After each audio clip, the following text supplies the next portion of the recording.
고린도전서 15장 1절부터 11절까지의 말씀입니다.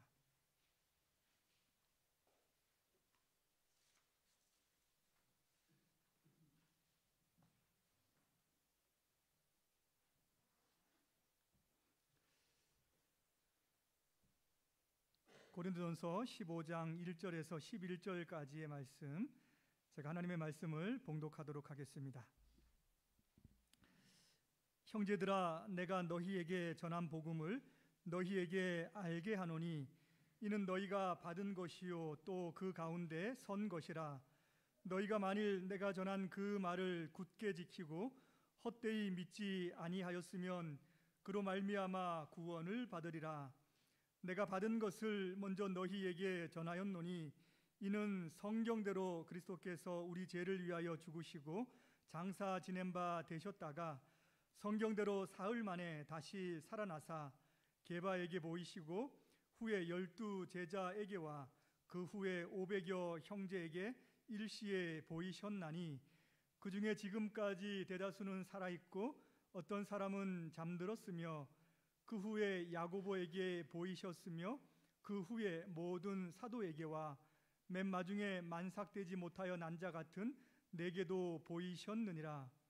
나는 사도 중에 가장 작은 자라. 나는 하나님의 교회를 박해하였으므로 사도라 칭함받기를 감당하지 못할 자니라. 그러나 내가 나된 것은 하나님의 은혜로 된 것이니 내게 주신 그의 은혜가 헛되지 아니하여 내가 모든 사도보다 더 많이 수고하였으나 내가 한 것이 아니요 오직 나와 함께 하신 하나님의 은혜로라. 그러므로 나나 그들이나 이같이 전파하매 너희도 이같이 믿었느니라. 아멘. 부활을 반드시 믿어야 합니다 라고 하는 제목으로 하나님의 말씀을 전하도록 하겠습니다. 우리 옆 사람과 한번 같이 인사했으면 좋겠습니다. 독일식으로 한번 하죠, 맞죠? 프로의 오스턴. 한국식으로 한번 더 하겠습니다. 부활을 기뻐합니다. 오늘은 2000년 전에 예수님께서 죽음 가운데 다시 살아나셔서 이제 부활하신 날입니다. 사망과 지옥과 어두움과 또 사단의 모든 권세를 이기시고 승리하신 것이죠. 부활의 이 기쁨과 소망이 여러분들 가운데, 모든 가정 가운데 함께 하시기를 축복합니다. 오늘 본문은 고린도전서 15장인데요. 고린도전서 15장을 부활장이라고 이렇게 이야기를 합니다. 사도 바울이 고린도 교회에 편지를 보낸 내용 가운데에 가장 많은 이 분량을 차지해요. 왜 그랬을까요?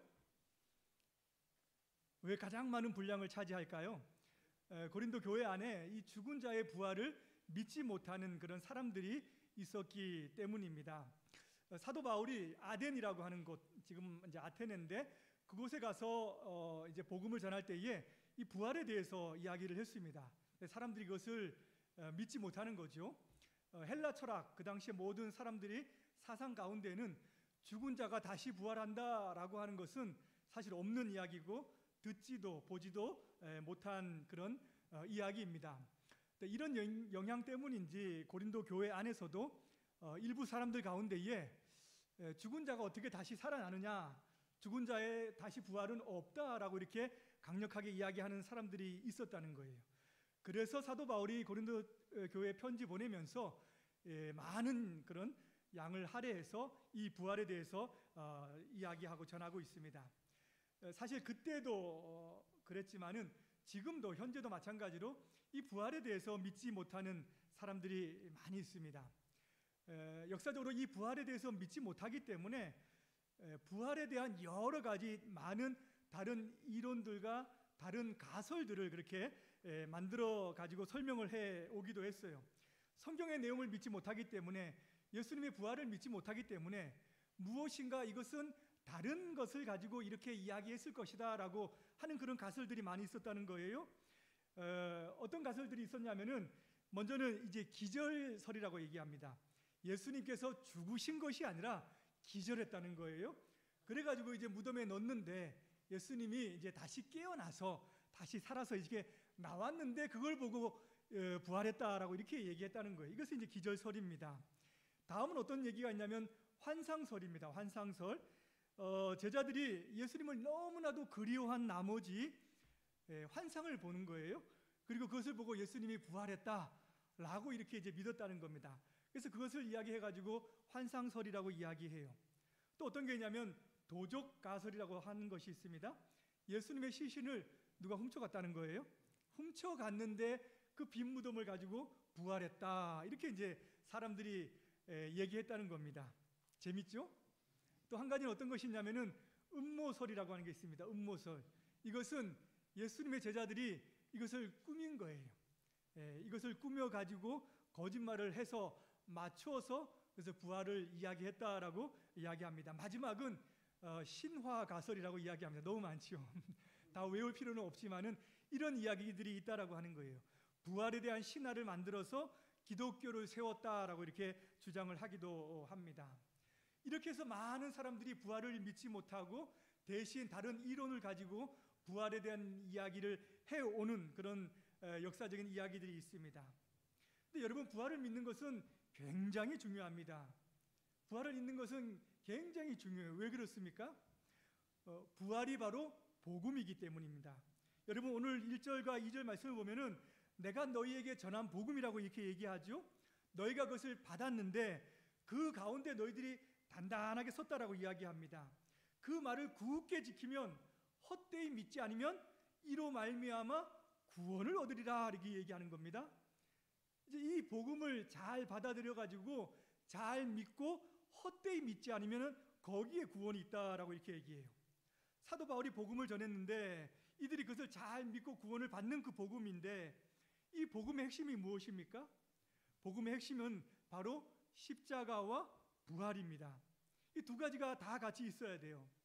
십자가만 있고 부활이 없으면은 그것은 굉장히 비참한 것이 되는 것이고, 또 십자가는 없고 부활만 있다, 그것은 굉장히 의미가 없는 겁니다. 여러분, 부활이 없으면은 교회도 없고 부활이 없으면 기독교도 없습니다. 기독교는 부활의 종교이기 때문에 그렇고요. 부활이 있음으로 말미암아 복음이 있는 것이고 교회가 있는 것이고 구원이 있는 것입니다. 그렇기 때문에 이 부활을 믿는다라고 하는 것은 내가 구원을 받는다라고 하는 것과 동일한 그런 의미예요. 그래서 우리는 이 부활을 확실히 믿어야 합니다. 오늘 말씀을 통해서 그리스도께서 확실하게 부활하셨으며 또 이를 분명히 믿는 것, 믿어야 한다라고 하는 것을 제가 여러 가지 근거를 통해서 말씀을 드리고자 합니다. 도대체 사도 바울은 어떠한 근거로 우리의 부활이 있다라고 하며 예수님께서 부활하셨다라고 이렇게 이야기하는 것일까요? 첫 번째는요, 예수님은 성경대로 살아나셨다라고 말씀합니다. 성경대로 살아나셨다. 3절과 4절에 보면은 내가 받은 것을 너희에게 전하였노니 이는 성경대로 그리스도께서 우리 죄를 위하여 죽으시고 장사 지낸 바 되었다가 성경대로 사흘 만에 다시 살아나사라고 이렇게 말씀을 하죠. 예수님께서 죽고 살아나신 것은 성경대로 하셨다라고 이렇게 말씀을 해요. 여기에 성경대로라고 하는 것이 두 번이나 반복되어져 강조되고 있죠, 맞죠? 예수님께서 이 땅에 오셔서 모든 행하는 그 모든 사역들, 이 땅에 오시고 살아가시고 고난 받으시고 죽으시고 부활하신 모든 내용들은 성경에 대한 모든 예언들을 성취하는 것입니다. 그래서 구약에는 이미 많은 이야기들이, 예수님에 대한 이야기들이 탄생에서부터 죽음까지 부활까지 다 예언이 되어져 있는 거예요. 여러분 잘 아시는 동정녀 탄생이 있죠. 그것은 이사야 7장 14절의 말씀, 처녀가 잉태하여 아들을 낳을 것이요 그의 이름을 임마누엘이라 하리라. 이 성육신에 대한, 이 성육신은 이 말씀에 대한 성취입니다. 또 우리가 잘 알고 있는 이사야 53장 4절 이하에 나오는 말씀, 그가 찔림은 우리의 허물 때문이요 그가 상함은 우리의 죄악 때문이라. 그가 징계를 받음으로 우리가 평화를 누리고 그가 채찍에 맞음으로 우리가 나음을 입었도다. 이것은 예수님의 고난과 죽음에 대한 예언입니다. 그리고 예수님께서는 이 예언대로 다 성취하시고 이루셨다는 거예요. 이것을 여러분 다 믿으십니까? 부활 또한 마찬가지예요. 부활도 성경에 예언되어 있습니다. 시편 16편 10절에 보면 이런 말씀이 있어요. 이는 주께서 내 영혼을 수월에 버리지 아니하시며, 수월은 지옥입니다. 지옥에 버리지 아니하시며 주의 거룩한 자를 멸망시키지 않으실 것임이라. 그러면서 주께서 생명의 길을 내게 보이시리니 주의 앞에는 충만한 기쁨이 있고 주의 오른쪽에는 영원한 즐거움이 있나이다. 이렇게 말씀을 합니다. 생명의 길, 바로 살아날 수 있는 길을 내게 보이시리니 라고 말씀하는 거예요. 이것이 부활입니다. 예수님께서 부활하신 것은 바로 우리가 부활을 믿는 것은 죽은 예수님이 우리 앞에 나타났기 때문에 우리가 믿는 것이 아닙니다. 바로 성경을 믿기 때문이에요. 성경은 하나님의 말씀입니다. 하나님의 말씀을 믿기 때문에 우리가 부활을 믿는 거예요. 반대로 성경을 믿지 못하면은 우리는 부활도 믿을 수 없는 겁니다. 여러분, 성경에 보면은 이제 부자와 거지 나사로에 대한 이야기가 나오죠. 지옥에 간 이 부자가 거기에서 아브라함에게 뭐라고 이야기합니까? 죽은 나사로를 제발 다시 살려 보내서 내 형제들에게 가가지고 그 형제들은 이곳에 오지 않도록 좀 이야기를 해달라라고 부탁을 합니다. 이때 아브라함이 뭐라고 이야기합니까? 모세와 선지자들에게 듣지 아니하면 비록 죽은 자 가운데서 살아난 자가 있을지라도 권함을 받지 아니하리라. 이렇게 말씀해요. 여러분 주위에 어떤 사람이 죽었다 다시 살아났다라고 이렇게 이야기를 합니다. 그런 소문이 파다하게 돌아요. 여러분 믿으시겠습니까? 여러분 믿으시겠습니까? 여기 있는 분 대부분은 아마 믿지 않을 겁니다. 무슨 그 뚱땅지 같은 소리 하냐고, 말도 안 되는 얘기하지 말라고 분명히 이야기할 거예요. 그런데 여러분 부활을 믿으시죠? 어떻게 믿는 겁니까? 성경을 믿기 때문에, 하나님을 믿기 때문에, 하나님의 말씀을 믿기 때문에 그것을 믿는 거예요. 여러분, 부활하신 예수님께서 엠마오로 가는 두 제자를 길 가운데 만나십니다. 이 두 제자는 금방 예수님에 대한 이야기를 지금 하고 있는 중이에요. 그럼 여러분 같은 경우는 어떻게 하겠습니까? 예수님이요, 너희들 예수님에 대해서 이야기하느냐? 그 예수가 바로 나다, 이렇게 얘기하면 되잖아요. 맞죠? 여기 손자국 봐라, 여기 허리 봐라, 이렇게 얘기하면서 예수님께서 나다라고 하는 것을 이야기하셨을 것 같아요, 우리 같으면은. 그런데 예수께서 뭐라고 이야기하십니까? 성경에 보면 모세와 모든 선지자들의 글로 시작하여 모든 성경에 쓴 바 자기에 관한 것을 자세히 설명해 주셨습니다. 그러니까 예수님께서도 나다라고 이렇게 이야기하지 아니하고 성경에 나와 있는 모세와 모든 선지자의 글을 통해 가지고 자기의 쓴 바에 대해서 자세히 알려주셨다라고 하는 거예요. 그때 이 이야기를 들을 때에 이 제자들의 마음이 뜨거워지고 그분이 바로 예수님인 것을 알아보았다는 거예요. 그들로 부활을 믿게 하신 것입니다. 예수님은 성경대로 죽으시고 성경대로 다시 살아나신 거예요. 성경은 영원한 하나님의 계획과 하나님의 목적이 담겨져 있습니다. 메시아를 보내서 죄된 세상을 구원하겠다라고 하는 모든 내용이 다 담겨져 있는 거예요. 거기에 예수님이 이 땅에 오신 것과 고난받는 것과 죽으심과 마지막 부활에 대한 내용까지 다 계획이 있고 그것이 기록되어져 있고 예수님이 이 땅에 오셔가지고 그 모든 것들을 성취하신 겁니다. 그래서 부활이 우리 있다라고 믿을 수밖에 없는 것이죠. 두 번째는요, 더 중요한 것인데 수많은 증인이 있다는 겁니다. 수많은 증인이. 여러분, 어떠한 사건이 법정에서 받아들일 만한 사실로 인정을 받으려고 한다면 두 가지 꼭 필요한 게 있습니다. 하나는 증거가 있어야 되고요, 또 다른 하나는 증인이 있어야 됩니다. 뭐가 있어야 된다고요? 증거와 증인이 있어야 된다라고 하는 거예요. 그렇다면 예수님의 부활의 증거가 무엇입니까? 예수님의 부활의 증거는 바로 빈 무덤이에요. 죽은 예수님을 시신을 싸서 세마포에 싸서 딱 넣어놨는데 사흘 되는 날 그 아침에 그 무덤이 빈 무덤으로 발견되었던 것입니다. 바로 예수님께서 부활하셨다라고 하는 증거예요. 그러면 증인이 어디 있습니까? 그것을 누가 보았습니까? 오늘 말씀 5절 이하에 보면 이렇게 말씀하고 있어요. 게바에게 보이시고 12 제자에게와 그 후에 500여 형제에게 일시에 보이셨나니 그 중에 지금까지 대다수는 살아있고 어떤 사람들은 잠들었으며 그 후에 야고보에게도 보이셨으며 그 후에 모든 사도에게와 맨 나중에 만삭되지 못한 나 같은 자에게도 보이셨느니라 이렇게 말씀합니다. 부활에는 수많은 증인이 있다는 거예요. 예수님이 부활하는 그 아침에 여인들이 가서 빈 무덤을 보았고 예수님을 만났습니다. 베드로, 여기 게바가 베드로죠. 베드로가 보았고 많은 제자들이 만났고 엠마오로 가는 두 제자가 만났습니다. 예수님을 믿지 못했던 도마에게까지 나타나가지고 예수님은 믿게 하셨죠. 여기 보니까 500여 형제에게 일시로 보였다라고 이렇게 말씀을 하고 있습니다. 그리고 야고보하고 사도 바울까지 이렇게 많은 증인들이 있다라고 하는 거예요. 이렇게 많은 증인들이 예수님의 부활을 지금 증거하고 있다라고 이렇게 이야기하고 있습니다. 여러분 한 가지 여기서 여쭤볼게요. 왜 야고보를 개인적으로 기록했을까요? 게바는 베드로이거든요. 지금 고린도 교회에다가 지금 편지를 쓰고 있는 겁니다. 고린도 성도들이 이 베드로는 알았어요. 베드로가 방문을 했거든요. 그래서 이 고린도 교회에는 나는 베드로파다 이렇게 얘기하는 사람들도 있었습니다. 그러니까 베드로가 예수님을 보았다라고 이렇게 이야기하면 부활하신 예수님을 보았다라고 하면 거기 이제 그들이 믿을만 하겠지요. 근데 야고보는 왜 여기에 딱 그 이름을 집어넣었을까요? 여기 야고보는 예수님의 제자 야고보가 아니고 예수님의 동생 야고보입니다. 야고보서의 저자이기도 하죠. 사도행전 15장에 보면 예루살렘의 수장으로 나오기도 해요. 근데 이 야고보를 왜 넣었을까요?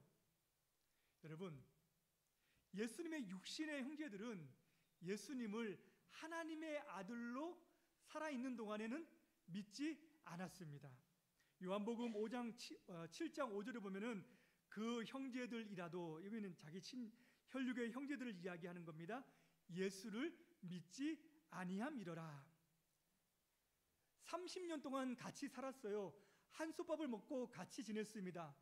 근데 어느 날 이 형님이 갑자기 자기가 메시아라고 나타나가지고 사람들에게 이렇게 이야기하는 거예요. 예루살렘에 올라가가지고 난리를 벌이고 소동을 벌이고 또 갈릴리에 있는 허름한 12제자를 데리고 와가지고 자기 제자라고 하면서 돌아다니는 것입니다. 세리 같은 사람들, 또 창기 같은 사람들, 세상에서 손가락질하는 사람들과 함께 어울려 먹으면서 마시면서 나는 메시아다, 하나님의 아들이다 라고 이렇게 이야기하는 거예요.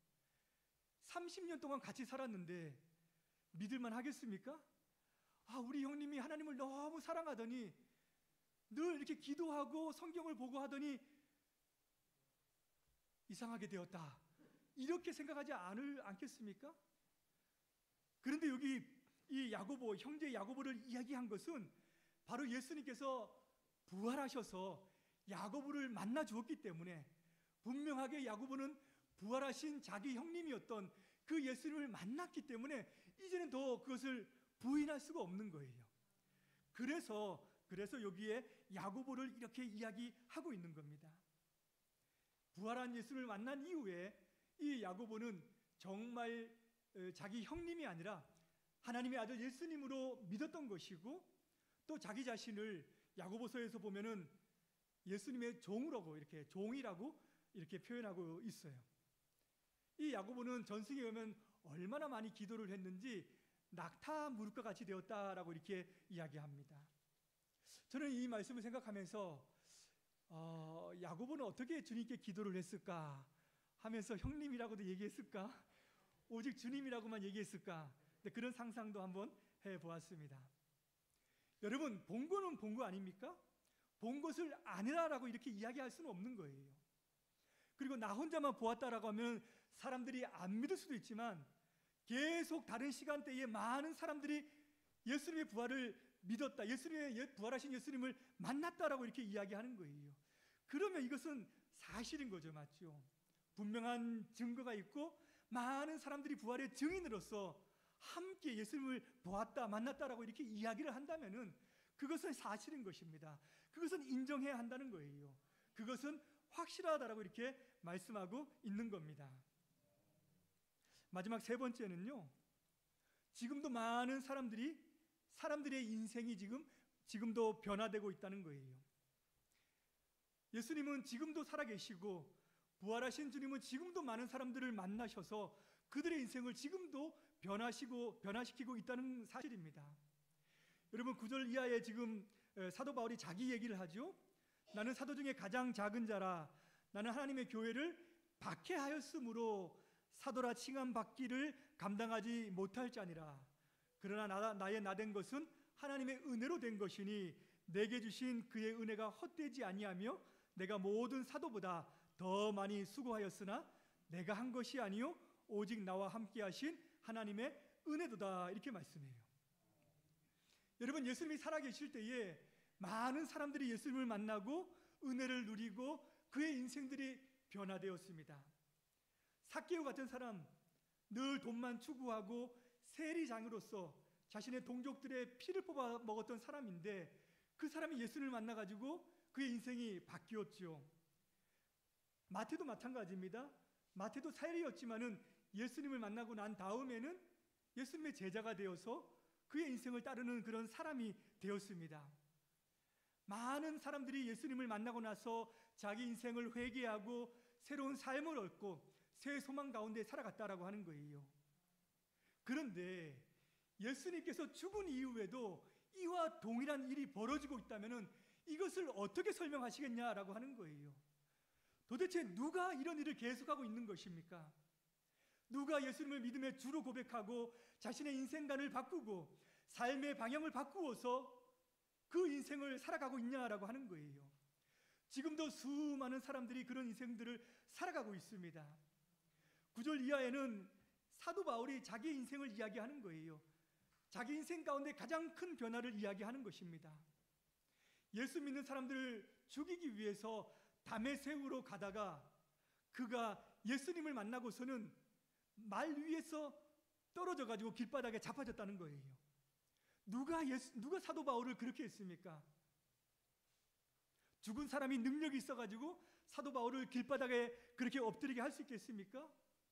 죽고 사라진 예수가 그를 사도라 부르고 사명을 주고 내가 부활했으니 복음을 전하라 이렇게 이야기할 수 있겠습니까? 죽은 자가 준 사명을 가지고 평생 동안 자기 생명을 아끼지 아니하고 그렇게 살아갈 수 있냐라고 하는 거예요. 어림도 없는 이야기입니다.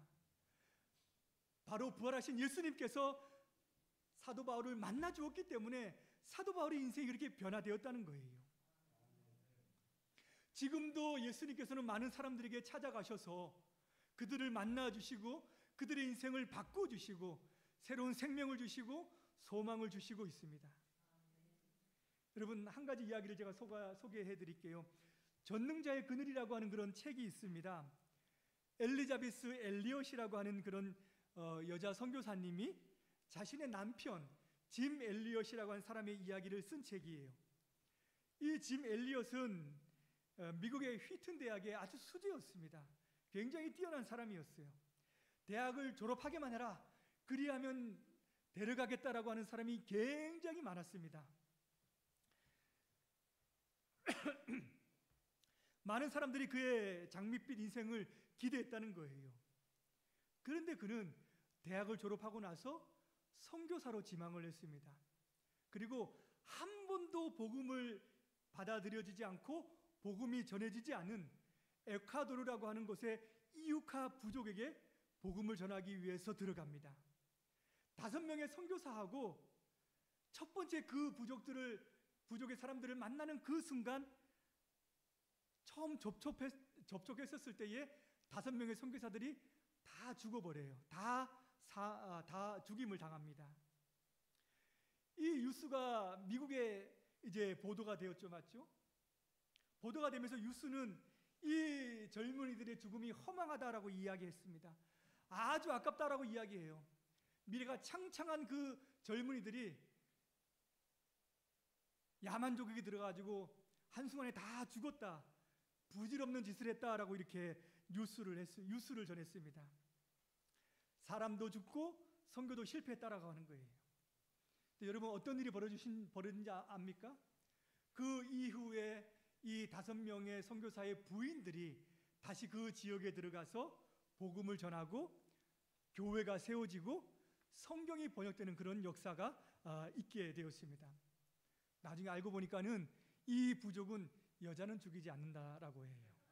그래서 이 부인들이 들어가서 그렇게 성경까지 번역하는 역사가 있었습니다. 여러분, 누가 그들을 그런 위험한 자리로 보냈습니까? 세상 사람들이 볼 때에 허망한 자리로 누가 보냈냐라고 하는 거예요. 왜 좋은 삶과 편안한 자리를 마다하지 않고 자신의 인생을 그런 곳에 가서 투자합니까? 무엇 때문에 그래요? 부활하신 예수님을 만났기 때문입니다. 그분이 살아계시기 때문에, 그분이 역사하시기 때문에, 지금도 많은 사람들을 만나서 그들에게 인생의 비전을 주기 때문에, 그것을 그들은 경험했기 때문에 그렇게 할 수밖에 없었다는 거예요. 이 짐 엘리엇의 일기에는 이런 글이 있습니다. 영원한 것을 위하여 영원하지 않은 것을 버리는 자는 결코 바보가 아니다. 영원한 것을 위하여 영원하지 않은 것을 버리는 자는 결코 바보가 아니다. 그의 인생은 바보의 인생으로 끝난 것이 아니라 영원한 것들을 바라보면서 살아갔던 능력과 영광의 삶이었다라고 하는 것을 여기에서 이제 보여주고 있는 것입니다. 여러분, 말씀을 마무리하겠습니다. 예수님은 확실하게 부활하셨습니다. 이 부활을 여러분 믿으시면서 살아가시기를 바라요. 부활절, 1년에 한 번 있는 부활절만 이것을 마음에 두지 마시고, 우리에게는 매 주일이 사실은 부활주일입니다. 매일매일이 부활하신 주님과 함께 살아가는 그런 소망된 하루를 우리가 맞이하면서 살아가는 겁니다. 부활이 없다면은 우리에겐 소망이 없는 것이고, 부활이 없다면은 우리 인생도 없는 것이고, 부활이 없으면은 우리 교회도 없는 것이고, 부활이 없으면 저하고 여러분 만날 일도 없는 것이죠. 우리는 부활의 소망을 가지고 지금까지 살아가고, 앞으로도 이 부활의 소망을 가지고 살아가야 될 줄로 믿습니다. 이것을 확실히 믿는 우리가 부활을 증거하고 전파하는 부활의 증인으로 살아가시기를 주님의 이름으로 축복합니다. 기도하겠습니다. 하나님 아버지, 예수님께서 죽은 자 가운데에서 3일 만에 부활하심으로 말미암아 죽음과 사단과 지옥의 권세 가운데 승리하셨고 우리에게 새로운 생명을 주셨습니다. 주님께서 하신 모든 그런 일들이 인정되었고, 또 우리가 하나님의 백성이 되었고, 영원한 소망이 우리 가운데 새겨진 줄 믿습니다.